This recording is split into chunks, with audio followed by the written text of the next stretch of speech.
La sixième mission que se doit d'appliquer l'agent immobilier, le titulaire de carte professionnelle, est de contrôler auprès de ses différents collaborateurs, consiste en l'application de l'obligation de vigilance normale, dans un premier temps, et l'application de l'obligation de vigilance complémentaire dans un second temps.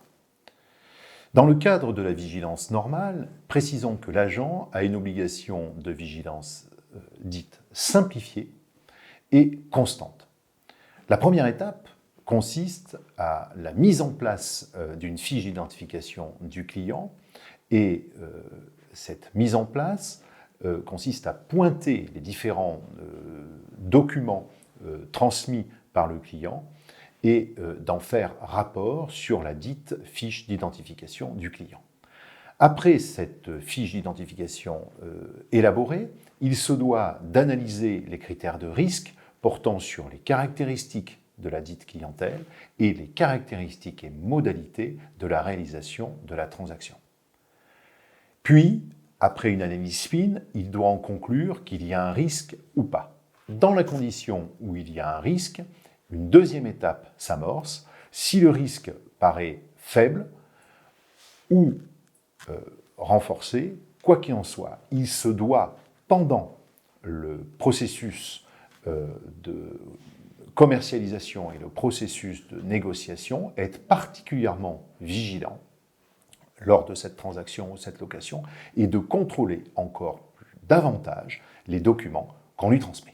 Dans le cadre de l'obligation de mise en place de l'obligation de vigilance complémentaire impérative, l'agent immobilier ainsi que tous ses collaborateurs se doivent de tenir une grille de critères de vigilance complémentaire, d'en faire un rapport et de faire en sorte d'avoir tout document attestant de la provenance des fonds s'il y a lieu, d'une part, et de tenir aussi un fichier, de tenir un résumé écrit reprenant l'intégralité de la procédure qui a été active lors du process de négociation. Il existe trois cas plus particulièrement critiques que doit analyser avec un petit peu plus de rigueur l'agent immobilier.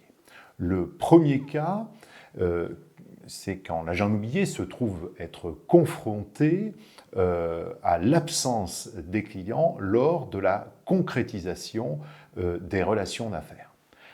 Dans ce cas-là, l'agent immobilier a au moins deux mesures parmi les suivantes qu'il doit absolument mettre en place. Premier point, une demande de justification supplémentaire d'identité.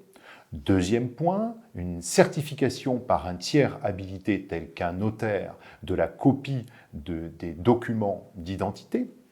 Troisième point, exiger que l'acompte soit encaissé s'il y a lieu sur un compte séquestre de notaire. Et quatrième point, obtenir confirmation de l'identité du client. Si l'agent immobilier n'a pas au moins deux de ces mesures qui puissent être appliquées, il se doit de stopper les relations d'affaires et de faire une déclaration de soupçon auprès des services du TRACFIN. Deuxième cas, en cas de présence d'une opération dont les clients seraient une ou des personnes politiquement exposées. Les personnes politiquement exposées, ce sont des personnes qui peuvent être définies comme des personnes qui, du fait de leur fonction, doivent être considérées comme étant exposées à des risques plus élevés de blanchiment. Et il serait donc nécessaire ainsi de mettre en œuvre des mesures de vigilance complémentaire. Alors, qu'en est-il quand l'une ou plusieurs de ces clients, de ces parties d'une offre, par exemple, sont des personnes politiquement exposées? D'une part, l'agent immobilier doit s'adresser au TRACFIN pour s'assurer qu'il est bien en présence de personnes politiquement exposées. à moins que cela lui paraisse bien évidemment sans doute. Premier point. Deuxième point, il ne peut poursuivre les relations d'affaires qu'après accord de sa direction quand elle a reçu elle-même confirmation du TRACFIN. Et troisième point, il se doit de rechercher la provenance des fonds utilisés pour cette transaction. Quoi qu'il en soit, s'il ne peut réaliser l'ensemble de ces mesures, eh bien, il doit stopper les relations d'affaires et faire une déclaration de soupçon au TRACFIN.